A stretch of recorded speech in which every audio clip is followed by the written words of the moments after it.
Okay, so we're gonna do a quick little service bulletin here on YouTube videos and the whole point of what's going on.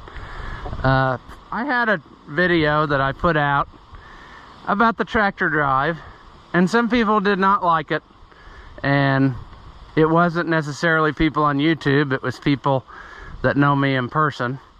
And I did not mean to offend anybody, just like I don't on any of the videos. But if you know me, I will offend you at some point. That is one of the rules of being my friend. If you want to be my friend, understand that at some point you will be offended by something I say or do. So that's one thing. The second thing is, when I started doing these videos, it wasn't to, I don't know, brag on myself or anything like that. I thought that it would help people work on these tractors and highlight the importance of the Oliver brand and hopefully keep it going for a few more years. And I thought it would be maybe a way that I could make a little extra money for myself, because when I make these videos, I am not doing anything special just for YouTube. I am simply filming the things that I would normally be doing. I don't go out and create content for this. I just take the camera with me on things that I would be doing normally. So that's kind of what's going on there. So I guess if you don't like it, I'm not holding a gun to your head to watch it, you know. And it's the same way with all the channels. You know, you see people comment about this and that, they hate it. Well, don't watch it then. I mean, I don't know what else to say. I try to keep it, you know, fun and not be a person who rants and complains about everybody all the time and all this kind of stuff, because I'm not into that. I want it to be about these tractors. But like I said, I'm not looking for your opinion on what I should be doing, or, you know, how I'm screwing it up terribly. I mean, you can leave that in the comments, that's fine, I don't care, but I'm not going to change my ways to satisfy people. I'm doing my thing, and I'm just taking you along so you can see it. And if you find some value in it, that's great. And if you don't, that's fine too. But I'm not trying to upset people. I'm trying to just have a good time and maybe make stuff that people find interesting to watch. And I try to keep it in a way that is family friendly. I don't think you need to swear every other word in your videos to make it interesting. I think that that kind of detracts from the whole situation. A lot of times it's even more humorous, like when you put in a cock-a-doodle-doo instead of a, you know, F-U. So anyway, I guess what I'm getting at is, you know, I pay for these videos to make them. I own the equipment and I do the work and the editing. And so if the videos come across from my point of view, well, the channel last I checked was Ross the Oliver Man. It wasn't everyone else in Ross's Great Adventures. So I'm trying to do a good job. I guess if it upsets you that you don't feel you're getting recognition, I didn't mean it that way. I purposely tried not to tell people where I am or different things that are going on, because I don't think that people appreciate it when somebody off the internet just shows up at their house. So I'm trying to keep that to a minimum to all my neighbors and friends. So that's why I don't show the roads I'm on, the signs. Yeah, it's not rocket science. You could probably figure it out if you came down here, but I'm trying to keep that to a minimum. So I'm not trying to be offensive and not, you know, give you a shout out. It's just, I'm just trying to keep this fun without causing anybody inconvenience in their lives. That's the whole thing that's going on. I try to keep people happy, so I re-edited that tractor drive video, and I hope everybody enjoys it this time, and hopefully we can get back to our regularly scheduled programming here and go on with our lives.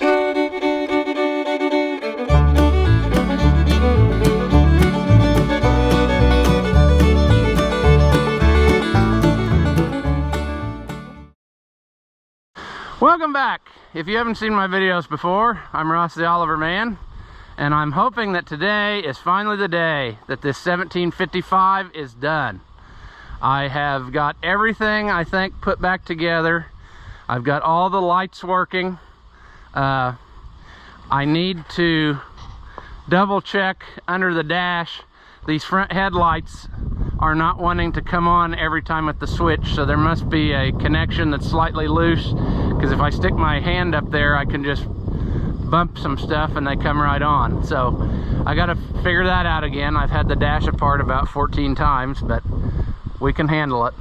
But everything else is working. All the lights in the fenders, and our hydraulic system, I think, is working correctly. It sounds a reasonable level of noise. It's putting out the correct amount of pressure.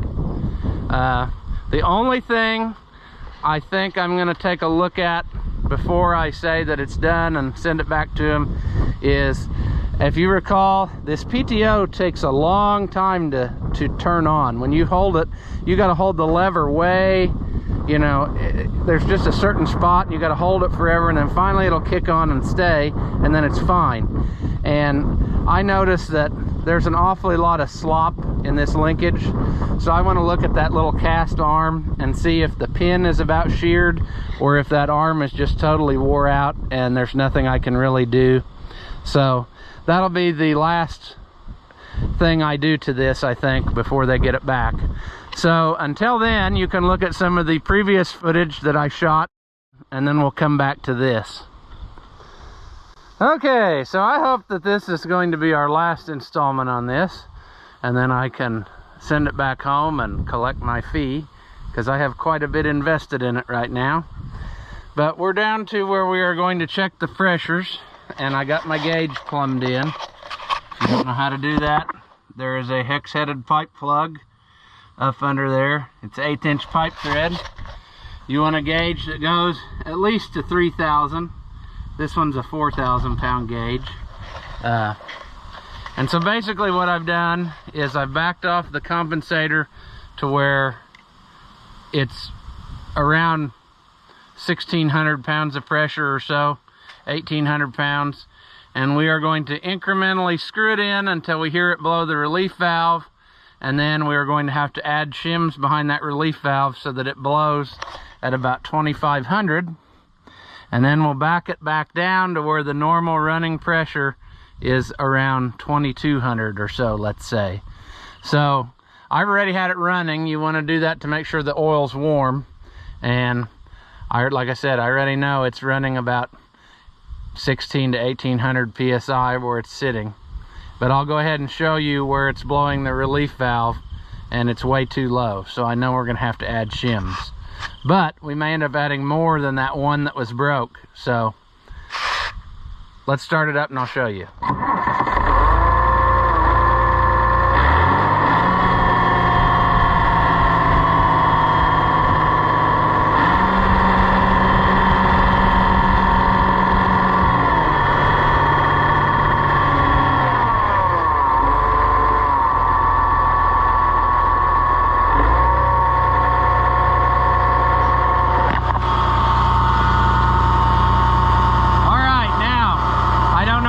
You can hear on the camera, but if I turn it in, you can hear the relief valve blow. Right about there, it's starting to blow. And that won't work, so we'll back it off. Okay, so it started to blow, like I said, probably about whatever that would be, 1,700 or so. And then it was full on blowing at about 1,800 and 1,900. So we're gonna have to put shims in. I think I'm gonna try 2 shims first and see if that gets us where we need to be. But we want to be 2,450, 2,500 on the blowing of the relief valve, and then regular running pressure around 2,200. So let's get this out and see what we accomplish here.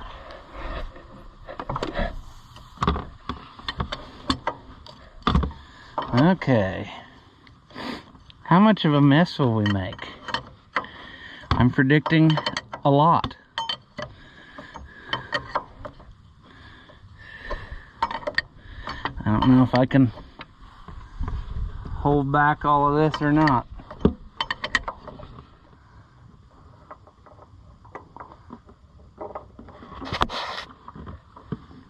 There we go.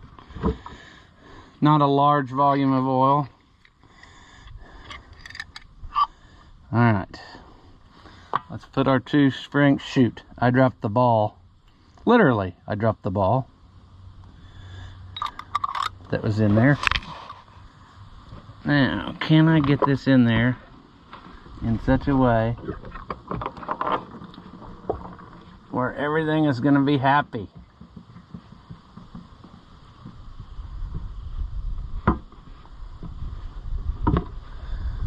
I don't know.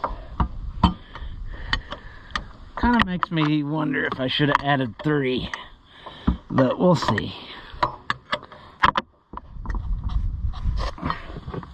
Okay, let's start her up again, see what we get.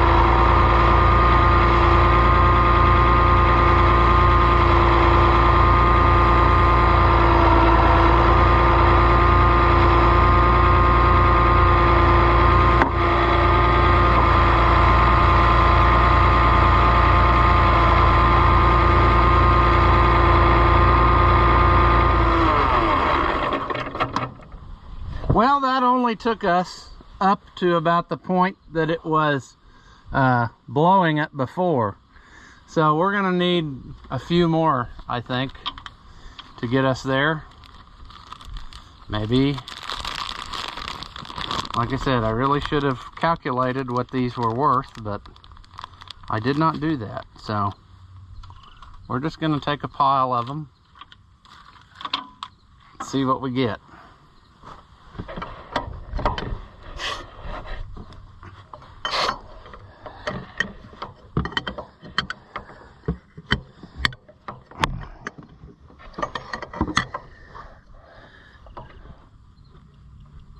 Okay, here we go again.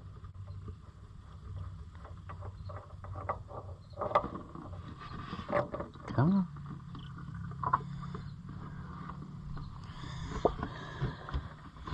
Don't drop the ball.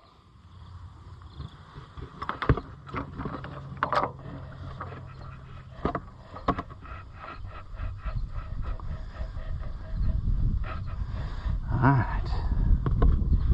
Come on, buddy boy. Let's hope that I got it on this dry so I don't have to take it apart again. It's hard to say though. I wonder why this tractor got so screwed up, you know. But like I said, they never really got to use it when they got it back from the old Oliver mechanic that worked on it. And then it immediately destroyed something. So I'm wondering if this got messed up then, and then it's just incrementally got worse.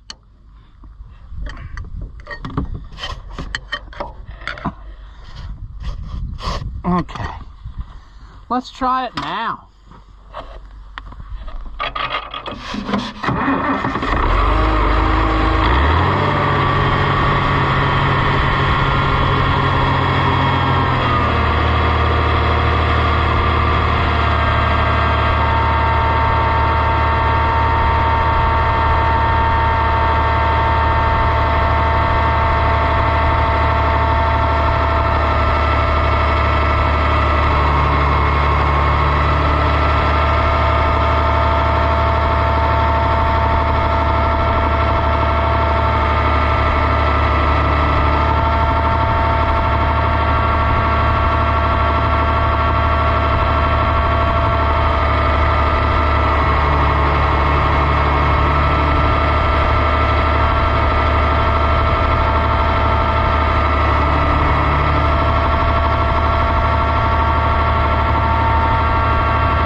Well, I think we are going to call that where we're going to leave it. It was blowing full on right about 2500, and it would start in the 2400 range. You know, you could hear it start to search a little bit, but it is now back down to where at operating RPM it's 2200. So I think we're going to leave it there and see how they go along with it, and if we have to change something, we will do that. But the hydraulic system is not overheating now like it was doing that first time we ran it after putting it back together with no leaks. It was really cooking these hoses, and that is what I think was leading to the failure of so many of these loop lines here like this. This is the one that kept blowing. So I think we're gonna just call her right there and let them try it out and see how they get along with it.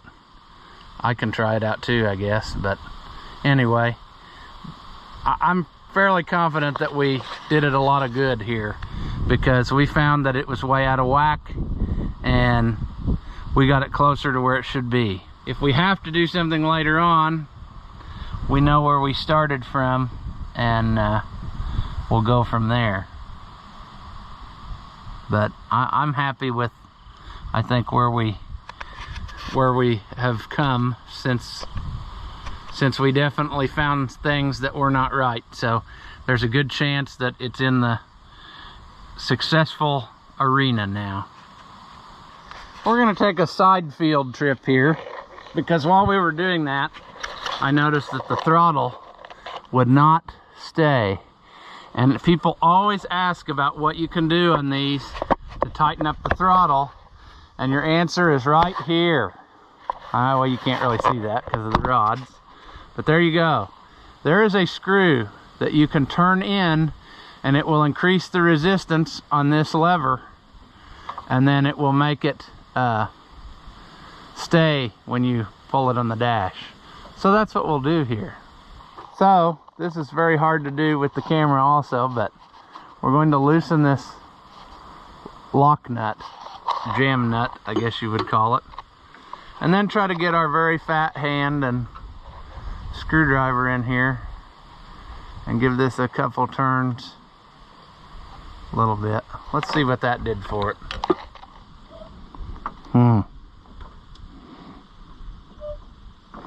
I'm not convinced that's enough. This old tractor is very wore, so, and it probably has not had any of this attention done to it a little at a time. So we're gonna give it till we feel like it has some actual resistance. Let's see what that does. Now it's starting to grab, so I think it was just way loose.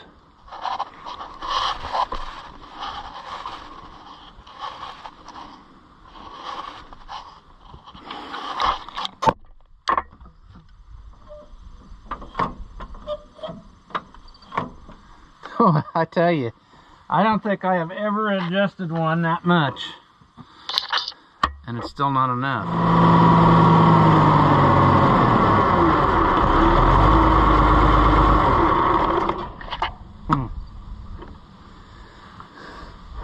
Well, normally you'd get by with that, but I don't think we're gonna get it fixed on this one. I think we're gonna have to, if they want that fixed, it's gonna be a more thorough tear down, because I'm pretty well bottomed out, and that's not good. You don't want to bottom out, you just want to rub the sides.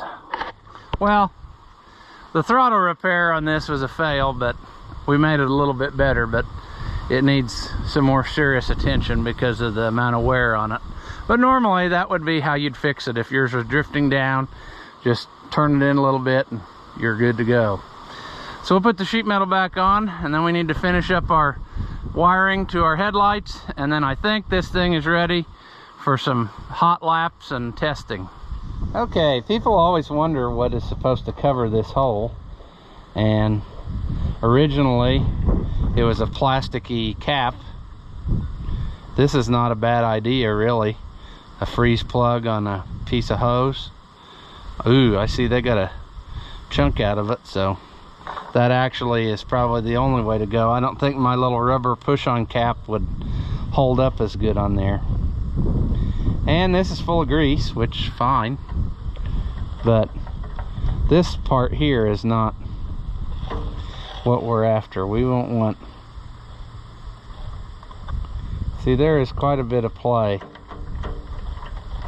in that, but I don't think that I can take it out of there.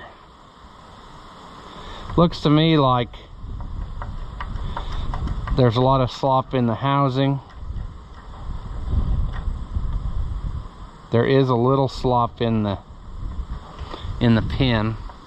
But what I was thinking was happening, why I wanted to look in here, was I'm thinking that when you shove the lever all the way forward, it will not let the PTO engage. And what I was thinking is that maybe because of the slop in it, they adjusted it up more than it needs to be, because to get it going, it needs to be like about right there, and then it will hold. If you go too much, it's like it's shutting the flow back off. So that's what I was getting at, why I wanted to check this. Boy, I don't know if taking that pin out and putting a different one in would help. I can go ahead and knock it out and see what it looks like. I say that, but yeah, there's the hole. Let me get a punch and we'll see. Well, I can't find my roll pin punch, so this is probably fine, because ooh, water coming out of the bottom of that. And that looks pretty darn good. So I'm afraid that there's just no, I don't think I'm going to improve it. Should I try to put in a new roll pin and see if it, boy, I just don't think it's going to make any difference. I might be wrong.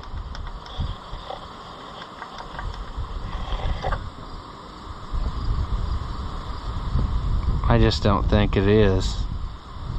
We can try it. I'll go find one. Okay, now I've got the Oz's, so we're good. The only thing I could find was slightly longer, so we're gonna need to leave it stick out the top just a shade, so that everything goes well with the whirl.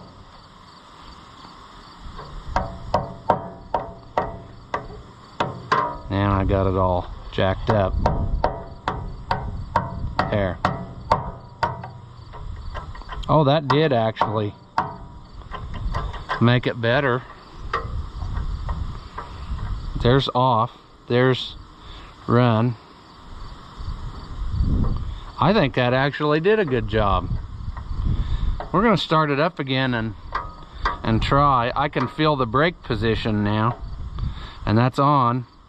And see, we're going too far past. So let's fire it up and see what we got. I'll set this where it doesn't vibrate away.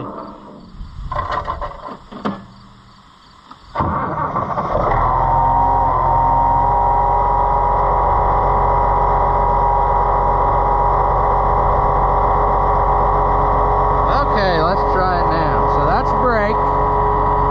That's on.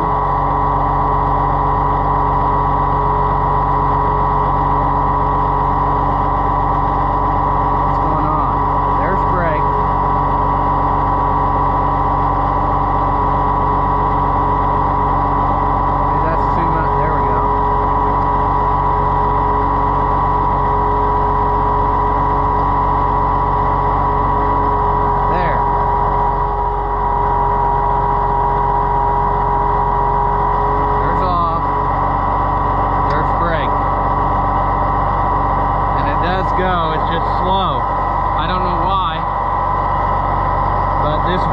probably wore as many times as they've used the PTO on and off. So to put it on, we'll go here.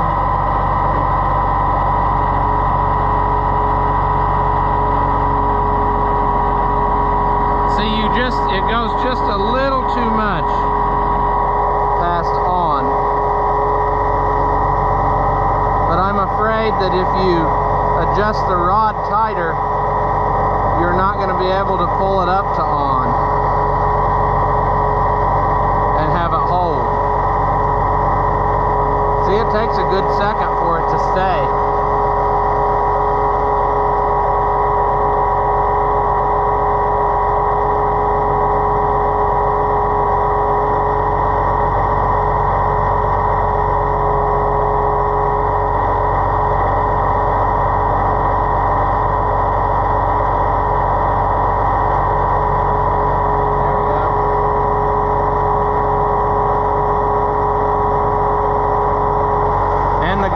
Talked to said it's always been like that for a long time. It takes a long time to hold it to get it to grab and stay on the on position.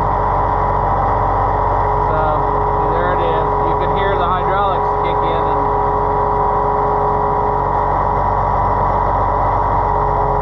turns off.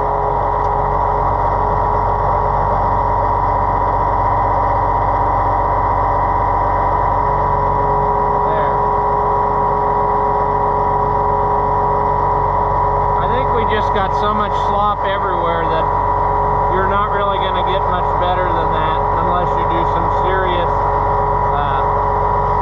making bushings and things. I think we'll just leave it like that because they're used to it, so there's not much we can do to make it better. I thought this was a clever idea, but it's kind of a pain to get put back. You ever regret doing something? This is one of those things I regret doing. I think I did make it better, but getting this cap to stay back on here they made is next to impossible. Nope, see, that way it's gonna... I think there's a happy medium between tight and too tight. I think that'll stay. Now, we got to figure out why our front two headlights don't want to come on every single time. So we got to take this panel back off again and get in there and figure out which wire is not tight. An odd angle for you, I'm sure. Should have just put this back with a zipper. I've had it off so many times. I thought we were done, but apparently we are not. Okay, come on. Come on. Okay. Now, we know that our front headlights are a white wire. It's not this white wire. That's for this clutch safety switch thing they put in. So we got to see which one of these goes, in fact, to a white wire. Oh, that's the problem. It's melty. Yep. Okay. We found it. We got meltage. I didn't catch it before. So we will redo this and make this more better. Oh, another interesting camera angle. Let's take this off. I've already done it once on that end. We got to put these two together. Oop, did I just lose the wire out of there? No. I did pull it off a... Oh, this is getting to be a hassle. I found another one that needs updating. I think originally this has something to do with high and low beams. I don't really know what we got going on. Everybody has these switches wired up different, I've seen over the years. But right now this one is somewhat correct because your grill lights go out part of the time, and that's the way it's supposed to be. I think that they are actually wired backwards though on this one, because if I remember right, your fenders from the factory were supposed to be field only lights, and your lights in the grill were supposed to be on when you were on the road. And I might have that wrong, talking about it anyway. But, okay, that's solid now. So this whole affair here should be fine. So let's tuck it out of the way. We don't need it anymore. Now we're gonna redo this to one that's not melted.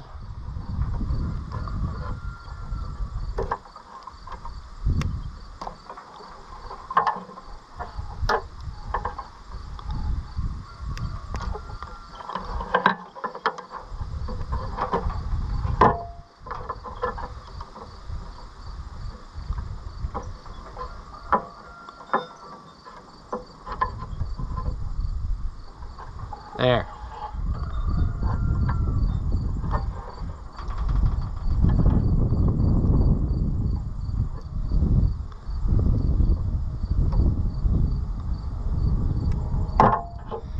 There we go. I don't know why we're doing this. This seems like overkill, but gives us a little extension.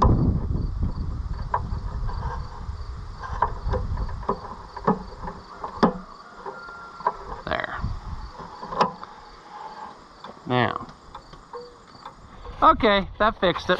We just had melty wires. What happened was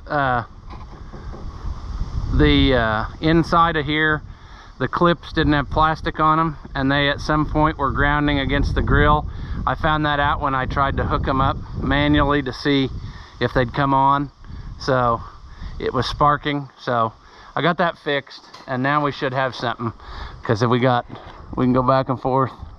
Flashers, no flashers, and then the lights also go out in the grill. So we're in good shape. Well, I think we're ready to take it for a test drive here real quick and see if anything bad happens. But otherwise, I'd say it's ready to go home.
I think we're gonna call that good. I don't see any major leaks or drips. I think that everything that was there was just left over from what we were doing.